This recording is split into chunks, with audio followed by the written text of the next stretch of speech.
Welcome back to another episode of Fit to be Read. I'm Michael Evers, and today I'm doing the 20 Bookish Questions tag for YouTube. I was tagged for this video by two of my BookTube friends, the BookTube Goddess and Jeremy Fee. Hello mortals, I am the BookTube Goddess, the #1 BookTube drag queen on YouTube. To go a bit more in depth, I also started a spreadsheet to track the books I read throughout the year. So thanks for tagging me. This is 20 questions related to books, or maybe 19 questions, and the 20th is I just tag somebody else. I haven't thought about who I'm going to tag, so I guess I'm going to just have to come up with the first name that comes to my head. The first question here is, how many books is too many books in a series?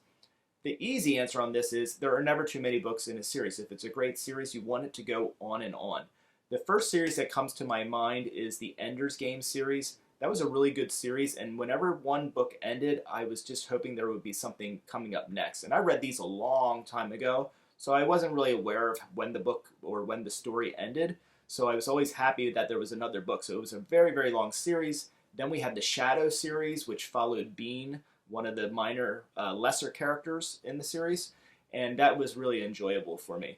There's also the Foundation series, which was another one that as soon as a book ended, I wanted another one. I was hungry for more, so that series could have never ended, and I'd be perfectly happy and content with that. I even read the Gregory Bear and Bryn editions that came out after Asmov had passed, and they continued on the series. And I just couldn't get enough of it. So the answer on that is there's never too many books for a series, unless it's a bad series. Number 2, how do you feel about cliffhangers? I don't mind cliffhangers. There's not a lot of books that I've read recently that end in cliffhangers. Obviously, if it's a series, I would hope that there is another book waiting for me. I don't like to read things or watch things on TV that have a cliffhanger and then I have to wait for the next book or the next series to come out. I just won't do it. So generally, if it's a series either on TV or in books, I will wait till that is completed before I start the series. Number 3, hard copy or paperback? Let me answer that with a visual aid. I haven't seen too many paperbacks that are this beautiful. Look at this. This is the Folio Society edition of Dune, and we have some illustrations in here that are really wonderful. Let me see if I can find some of the really great stuff. I believe that's the Baron von Harkonnen in there. This is a really wonderful edition of this book. There's also a deluxe edition of Dune that just came out recently, and I know I see that on a lot of BookTube videos that a lot of folks have that on their bookshelf already. And let's see what else we have here. I just don't know many paperbacks that look as great as these. This is Ursula Le Guin's The Left Hand of Darkness, also from the Folio Society. And these are just some really phenomenal illustrations in these books. The page quality, the covers are just magnificent. I am worried that I'm going to wreck them or ruin them, so I'm going to be very careful with them as I put them away. But I always prefer hardbacks. I like to keep books that I love, and I like to keep them around me, and I like the energy of them around me. And paperbacks, they just don't wear as well as hardcovers do. So hardcovers. Number 4, favorite book. Favorite book of all time, I'm going to go with Foundation. That's a pretty easy choice for me. Isaac Asimov, the Foundation series and Foundation. This is a book I just got at a book haul here, and it has several of Asimov's work, but it starts out with the Foundation. So I'm real happy with that find. Least favorite book. This is a difficult one. I don't have, per se, least favorite books because I think I make good choices because I know what I'm looking to read when I read it. And there certainly have been some books that I didn't want to finish because maybe I picked them up and they weren't what I thought they were going to be. But I don't like to say that I didn't like them. They maybe just weren't what I was looking for. But for the sake of putting something in here, I would say that, I read the Da Vinci Code many years ago, and I enjoyed the book. But I would say it's one of my least favorite books. I like that I enjoyed it, and I don't like that I enjoyed it because I had a lot of problems with the book itself. but it was an enjoyable book, so I can't say it's a bad book, but it's one of my least favorite books. A book I haven't read that I have no interest in reading is 50 Shades of Grey.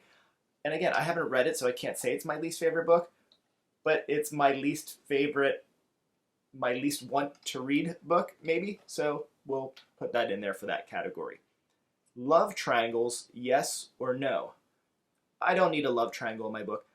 I read a lot of science fiction, and the science fiction I read, especially the classics, there's not a lot of romance in them, and I don't need that in my books. I especially don't need the drama of a love triangle, unless it furthers the emotional connection, not between the characters, but between me and the character. You know, if something's going to happen to a character and that's a big dramatic moment, if there is a romance that makes me connect more to them or understand them more or feel the loss for the other character, then that's significant. But generally speaking, love triangles, I could do without it. Sounds like a lot of drama that doesn't necessarily fit into what I'm looking for in science fiction. Number 7, most recent book you just couldn't finish. This is going to be similar to my other answer about the book I didn't like, and it's very difficult for me to pick up a book and start reading it and then not want to finish it. The closest that I came to is this book here. This is We Could Be Heroes by Mike Chen. This wasn't a bad book. It was a decent read, and if somebody likes reading about superheroes that are not like DC or Marvel Universe, but more like common people, which has been kind of popular lately, this is a decent read for them. I picked it up because it was a new release, and I wanted to read a couple of new things this year, and I wasn't expecting it to be what it was, and about 40 pages in, I was thinking, man, I really don't want to be reading this right now. It's taking up my reading time. But I already started it, so I had to finish it. The last book I really didn't finish reading was Boys in the Boat. And again, it wasn't any problem with that particular book. It's just that I was reading it at a time where I didn't have a lot of time to read, and I picked it up and I read it. I put it down, and I didn't have a chance to get into it before life got in the way and I never got back to it. Nothing wrong with the book, just so happened that I didn't get back to it. It wasn't science fiction, so it wasn't something that I was really eager to get back to anyway. Number 8, a book you are currently reading. This one is going to be Leviathan Wakes. So I'm reading back through this Expanse series again. I really want to watch the show, but again, alluding back to what I was saying earlier, I can't watch that show until I reread all of these books in the Expanse series, because once I watch that show, it's going to be hard for me to go back and read the books again. So I want to have that experience of reading these great books again before I jump into the show. Put that up here. Number 9, the last book you recommended to someone. So this is going to be a book I think a lot of people haven't heard of. It's called Naive Super. And I recommended it to a friend, and I actually have recommended this to a bunch of people, and it's a strange recommendation because I didn't love this book. It's just such a weird and quirky and unusual book. It's written by Erland Loe, who is a Norwegian author, so this is a translation. And it's just this story about it's been a while now, but maybe a kid who is just kind of figuring his way out. Maybe he's 20. I'm probably going to get it. If I try to summarize this book, I'm going to get it all wrong. It's just something that is like, it was really quirky. It was normally if I have a long book that's 1,200 pages, I might take that and read that over a long period of time. A book that's like 100 or 200 pages, a novella, I'm just going to dive through it, get out of the way. This one was one that was like probably, I don't know, in the 150 to 250 range of pages, and probably could have been torn through really easily. Doesn't come across as sophisticated. It seems pretty basic, but it was just one that I like to pick up and I read a page or two and put it down, and then I pick it up and I read a page or two and I can put it down, and it's just unusual. And I just kind of felt like it's a book that stayed with me long after I read it for reasons I'm not even sure I can articulate. So I wanted to pass it on to other people and let them have that experience. And I know that there are people that have read this book that feel the same way about it that I do. The person that I recommended to the last time, though, just was not feeling the book, didn't like the main character, and I can see that too. Number 10, the oldest book you've read and the published date. Okay, so this is going to be either Beowulf, because I think Beowulf was probably 1815. Is that right? 1815 is like the first printed publication. And then we've got Mary Shelley's Frankenstein, which I happen to have here, which I believe is 1818. I don't know what even edition this is. But yeah, Mary Shelley's Frankenstein. We'll go with that one. And number 11, the newest book you've read and the published date. So this one I'm going to go with The Space Between Worlds. This is Micaiah Johnson's first novel. In the beginning of the year, when I was looking for the few new releases I was going to read, obviously Andy Weir's book Hail Mary is coming out soon. I believe that's actually coming out in May. And I know some people already have early copies of that. I do not, but I'll read that once it shows up. The Space Between Worlds is one that was really talked about a lot. I'm not hearing a lot about it now that we're actually into the year and it's been released for a while. It was really good. This was a really enjoyable book, and I did a review video on this, and I do recommend it. It is fit to be read. And I also have on my new release list is The Cost of Knowing. I'm not sure what this book was, but when I looked into it at the beginning of the year and pre-ordered it, it appealed to me, and I'm not sure it is science fiction, but I think I thought that it was. So maybe it is, but I'm going to have to revisit this. When it came, I thought, I'm not really in the mood for this right now, and I put it up on the shelf, and I'm thinking, I'm probably not going to read that for a long time. But I might. We'll see. That's the newest ones. Number 12, favorite author. The guy who wrote this book, we just talked about him. Isaac Asimov. We've got this beautiful edition of iRobot. We'll just show that off a little bit here. And I just love the whole Robot series, the whole Foundation series. To me, Isaac Asimov is the bar against which all other science fiction is measured, especially space opera. That's number 12. Turn over the sheet here. Number 13, buying books or borrowing books. Always buying books. I don't like to borrow books, and I don't like to go to the library to pick them up unless it's for something for the kids. For me personally, if I read a book, like there's a real connection there, and I want to have them around me. So this is my bookshelf back here, and I've got another couple levels up above it. It's not a huge bookshelf, and there aren't a lot of books on it. I do have a lot of books. They're generally in boxes and put away. And that's because the ones that are up here are either books that I've just read or am about to read or I'm curious about, or most importantly, books that I've read and that I either love or I feel very connected to, and I just like having them there.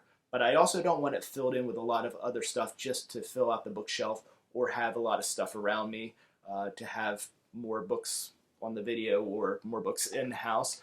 I don't like the clutter. I like to be minimalist as possible. So I only want the books up here that I really love. And even though there are some books up here that are books that I don't really love, there's a few like that were just okay for me, but I just finished reading them, so they're going to kind of stay out in rotation, the rotation for a little bit. Let's see. A book you disliked that everyone else seems to love. That's one of the books that's up here that I finished reading. It was maybe 2 or 3 books ago. That was Clara and the Sun. If you've watched the review that I did on that, you can see that was not one of my favorite books. There are books that I've read, like, I read Ready Player One, which I actually really enjoy. Ready Player Two, I enjoyed reading it. It has a lot of problems. People really crucified it on BookTube, and I think rightly so in terms of like judging the content of the book and the plot and shallow and one-dimensional characters. But I can see where people loved it, because people who really connected with the first book, they got a little bit more satiated with the second book of, I have that hunger for more of this story. You could get that in the second book, and I could understand it. Clara and the Sun was a book for me that, like, a lot of people just really loved it. And in my head, I'm thinking, well, it's got to be that they love Ishiguro, and anything he puts out they're going to like. I just felt it really, really was a disappointment and fell short for me. So it's just hard for me. People like what they like, and we all have different tastes, and that's just great. Number 16, number 15, bookmarks or dog ears. Again, I'm just going to come back to this. Would you take this beautiful book and dog ear the pages? I don't think so. I can't imagine that's a serious question. I would never dog ear.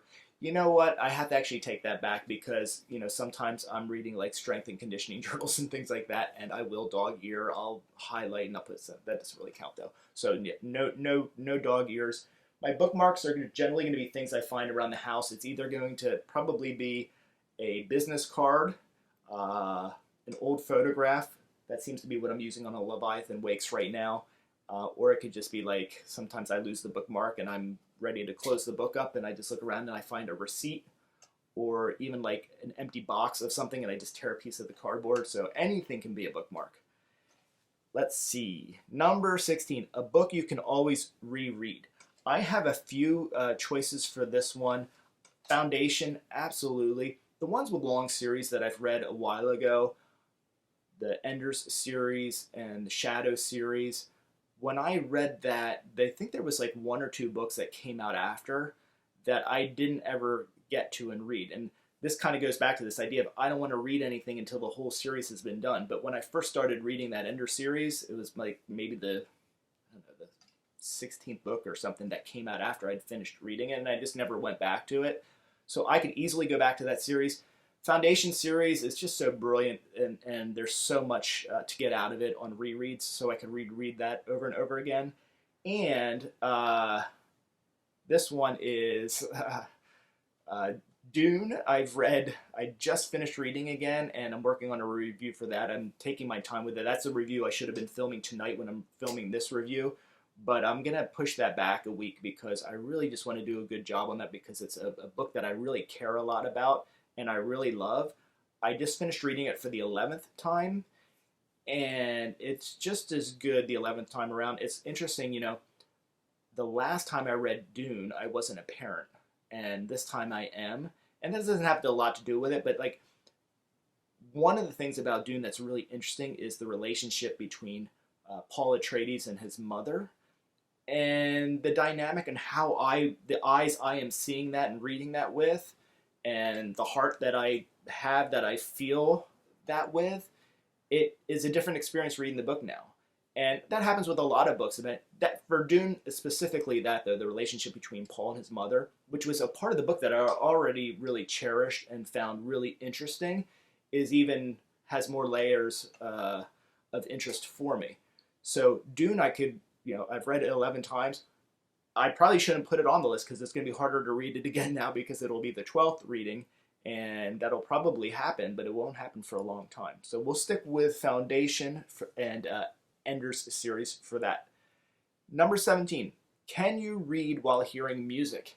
Yes, I can, but it has to be the right kind of music. If it's got like a beat, like a thump, a thump, a thump, that's going to drive me nuts. I was actually, I mentioned in, I think it was the newbie book tag, that sometimes I will read on the Stairmaster. I do Stairmaster, and I hold the arms on it are angled like this, so I can actually hold the book up here as I do the Stairmaster.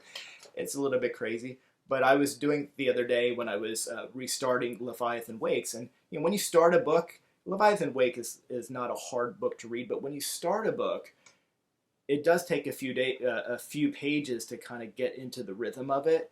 And I was at that point with that book when I hopped on the Stairmaster, and somebody in the house was playing the thumpa thumpa thumpa, and I'm just like standing there, would you turn off that music? And but then like I got into the zone and just kind of tuned it out.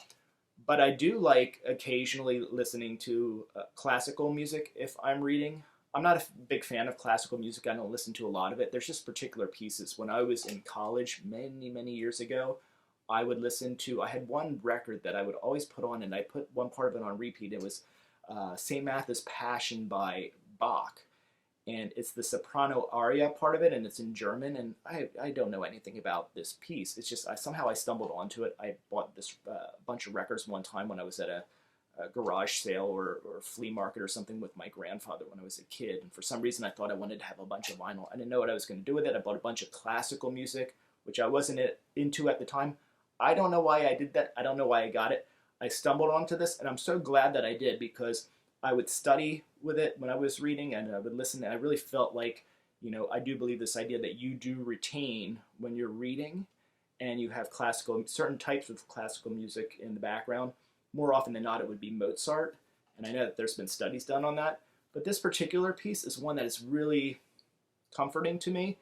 One thing I think I'm going to do on the channel at some point is there are a few really old Edgar Rice Burroughs and H.G. Wells books that I actually want to read. Thinking about how I want to do it on the channel, but I actually want to read those pieces, and I'd like to have some of that music in the background with the vinyl playing. I think that could be really enjoyable, and it's something that I'm just kind of fleshing out how I want to do that idea. Let's see. Number 18. One point of view or multiple points of view? Well, I don't mind either. I don't have a preference. I will say for multiple point of view, it has to be done well. And single point of view also. Multiple point of view, I've seen it work great, and I've seen it work not so great. And sometimes it feels like the multiple point of view is just put in there because the author had the idea of like, okay, now what else can I throw in this book to make it interesting? Okay, I'll tell the different voices.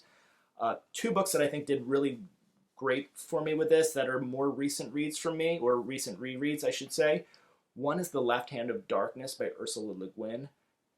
Brilliant, brilliant book. I think that's one I just showed you here. Let's give that. It's a nice looking one. So let's show that one off again. And we're just having some fun tonight, so I'm not in any rush to finish this video. Let's see if we get some more artwork I can show off in this edition here. There's something there. What was that? I haven't even cracked these open yet because I'm so nervous that I'm going to have dirty hands or wrinkle the pages. So this is Left Hand of Darkness. And, you know, we get this story from Genli Ai's point of view. He's our main character in the story. And then Tharum Estraven is the person he is traversing the Gobind ice with. And we get his perspective as well. And then we get some other bits of history in the book. So that is done really well in here. Another one it's done really well on is this one right here. This is House of Suns by Alistair Reynolds.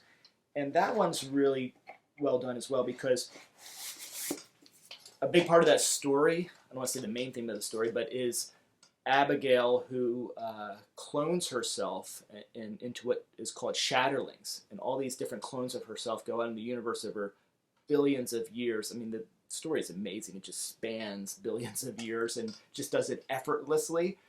But we get different points of view from chapter to chapter there. And it actually is very useful because it helps develop the characters more than it would otherwise, especially with these being Shatterlings of the same person. It might be harder to distinguish the nuance of each character, but I think showing the different points of views really enhances that. So point of views, multiple point of views, I do like that if it's done in a way that just pushes and moves the story forward, not as a gimmick. And then we've got to go to number 19. Number 19. Do you read a book in one sitting or over multiple days?